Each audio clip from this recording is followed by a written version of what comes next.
Bien, ha llegado el momento que todos los que salen de la zona de confort y se sienten culpables estaba esperando, porque la casilla de salida, efectivamente, de este monólogo es poner en cuestión las supuestas bondades de abandonar la zona de confort.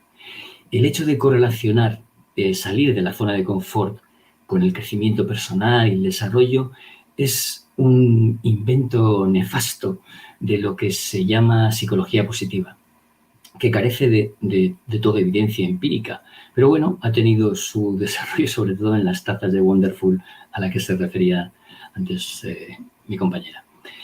De lo que sí hay evidencia empírica es de que del denominado principio de Peter, que todo el mundo conoce, que afirma que las personas que realizan bien su trabajo son promocionadas a puestos de mayor responsabilidad hasta alcanzar su máximo nivel de competencia. Es decir, que precisamente cuando sacas a un vendedor, por ejemplo, de una organización, de su zona de confort, pues empieza a ser menos eficaz.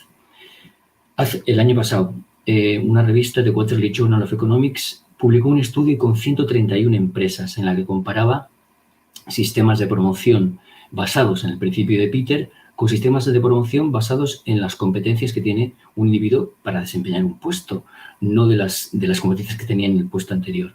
Y se demuestra el coste económico y la ineficacia de, efectivamente, salir de la zona de confort para ocupar puestos en los que no eres competente. Bien, en todo caso, ¿qué hay detrás de esa aparente audacia de la que se presume la gente que dice que ha salido de su forma de confort, de su zona de confort? Porque no nos engañemos, en realidad lo que está haciendo es transitar de una zona de confort a otra zona de confort, porque realmente, ¿qué es salir de la zona de confort? Mirad, hablando de las jirafas también de hace miles de años que hemos comentado antes, hace 2 millones de años surgió el Homo sapiens. Y vivíamos en África bien calentitos y bien a gusto.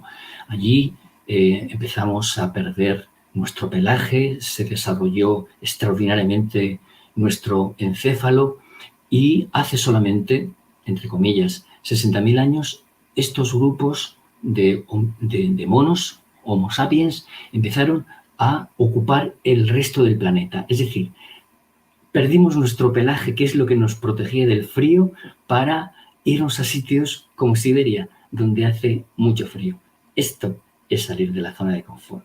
Así que, volviendo a la pregunta, ¿qué es lo que hay detrás realmente de esa aparente audacia que conlleva salir de la zona de confort?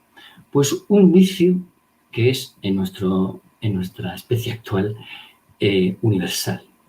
Y me refiero a la vanidad. La vanidad sí es una cualidad universal y lo podemos comprobar muy fácilmente si revisamos Twitter en un momento y nos fijamos en la cantidad de frases que empiezan con soy el único que... Bueno, todo eso es un síntoma de vanidad. Soy el único que no ha visto la isla de las tentaciones, soy el único que no sabe cuándo hay que lavar las toallas, soy el único que lleva el móvil y la tablet cuando va a ver películas, soy el único que cuando le dice algo importante a alguien por WhatsApp lo cierra para no ver la respuesta. No, no eres el único. Lo siento ser portador de malas noticias, pero no eres el único por nada de esto porque hay mucha gente que lo hace. Quizás eres único por otras cosas, pero tendrás que explorar más. Pero cuidado, porque puede que no te guste lo que encuentres. Y sobre esta cuestión acerca de lo que es único en alguien, lo que hace especial y lo que es universal, es decir, lo que compartimos con todo el resto de la especie, esto es un interés muy significativo en la psicología en general y la psicología transcultural en particular. Y dentro de este estudio de lo que es propio de cada individuo y de lo que es universal, hay un tema realmente apasionante y fascinante, que son las emociones. Entonces, digamos que, hablando de las emociones básicas, hay como una especie de paleta de colores básicos que es universal, es decir, que compartimos con todas las especies. Por ejemplo, la felicidad, la sorpresa, la tristeza, el enfado, el asco o el miedo son emociones básicas que compartimos no solamente todos los Homo sapiens, sino también muchas especies de animales y sobre todo los monos. Fijaros, hay una diferencia importante. Hace muchos años, porque yo era estudiante de psicología en Lovaina, fui parte de un experimento que tenía que visionar unas imágenes que daban supuestamente daban mucho asco. Se trataba de un plato típico que hay en un país cuyo nombre no puedo acordarme, en la que se introducía un mono en una jaula por el centro de una mesa redonda. Da mucho asco, ¿eh? Y entonces sacaba la cabeza el mono por ese agujero y los comensales le partían da mucho asco, le partían el cráneo al mono y se comían el cerebro todavía palpitante que brotaba con pérdida de masa cefálica de este mono. Bien, este experimento se hizo con con personas de diferentes latitudes del mundo y todo el mundo sentía asco. Lo que pasa es que, por ejemplo, los japoneses, cuando el investigador estaba delante, ocultaban su emoción de asco, de sentir asco, al contrario que otras personas como yo, que independientemente que estuviera el investigador delante o no, pues daban ganas de vomitar y así lo manifestaba claramente. Bien, pero a partir de ahí hay una serie de emociones más complejas que están condicionadas ya culturalmente y por lo tanto ya van a ser diferentes en su manifestación, como decía, como pasaba con los japoneses, de un lugar a otro. Por ejemplo, la nostalgia, la melancolía o emociones sociales. Las emociones sociales, es decir, las que nos conectan con los demás, las que solo tienen sentido porque vivimos en comunidad, como ha comentado mi predecesor. ¿Cuáles son las emociones sociales? Los celos, la vergüenza, la culpa, la envidia, el orgullo, son emociones sociales, es decir, que solo tienen sentido en un contexto social y que quizás cada una de estas sean un conjunto de esas emociones básicas.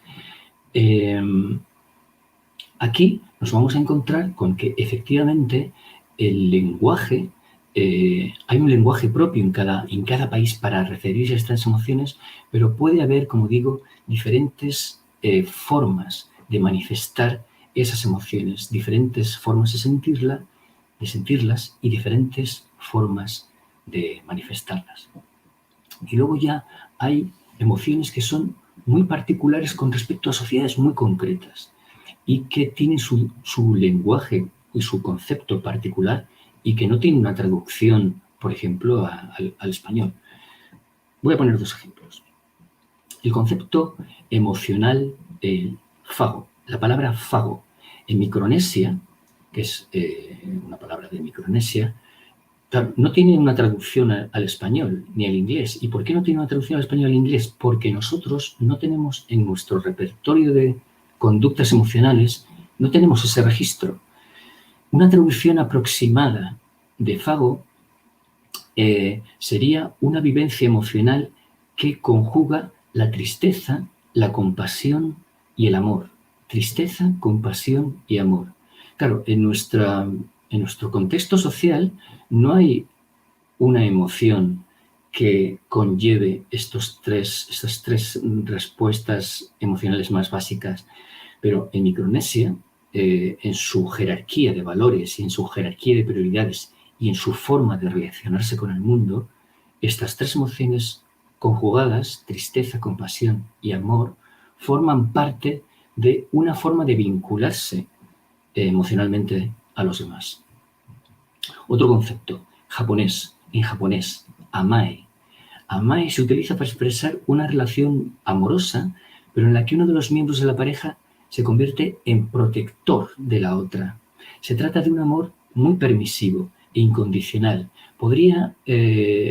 Lo podríamos asimilar a la relación amorosa entre madre e hijo, padre e hijo, pero que también se extrapola a relaciones de pareja, en la que una persona, uno de los individuos, actúa de protector y la otra persona pues tiene un rol mucho más pasivo. Claro, yo necesito toda esta argumentación para explicar a lo que me estoy refiriendo, que en Japón tiene un concepto que se llama amae, porque en Japón es muy importante la expresión de esta relación.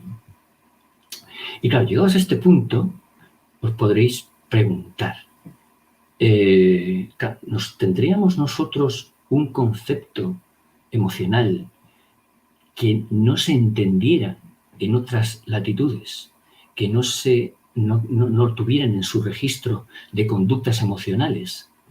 Pues sí, se trata de la vergüenza ajena, que a vosotros puede parecer tan normal, pero hay otros sitios, otros contextos culturales en los que no existe la vergüenza ajena dentro del repertorio de conductas. De hecho, la británica Tiffany Waddell Smith, que trabaja en un departamento de historia de las emociones en una universidad de Londres, en su libro The Book of Human Emotions, libro de las emociones humanas, lo cita en castellano.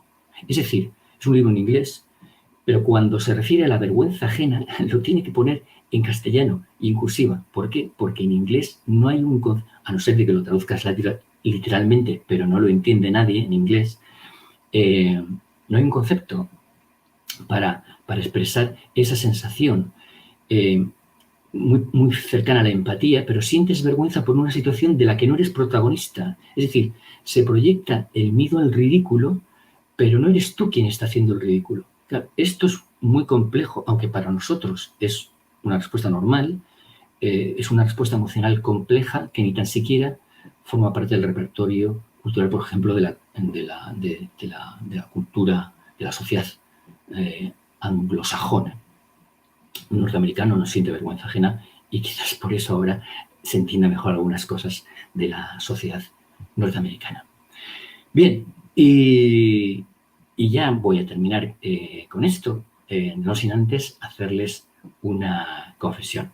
He pretendido ser lo más breve y entretenido posible, pero debo hacer una confesión. Y es que yo sí he salido de mi zona de confort, porque como ustedes han podido apreciar, yo he transitado entre hablar de la zona de confort, que era el título de la charla, hablar de la psicología cultural de las emociones. Es decir, he salido un poco de mi zona de confort. Y sea como fuere, porque de psicología de las emociones sé menos que de hablar de la zona de confort, que es de lo que sé. Entonces he salido no hablando. Pero aún así, de todo esto, aún así, no tengo ni idea comparado con lo que sé de los Beatles. Y de los Beatles no he dicho nada. He salido, salvo al principio, he salido totalmente fuera de mi zona de confort. Así que muy agradecido, humildemente, por la atención que me hayan podido prestar y espero que les haya interesado. Gracias.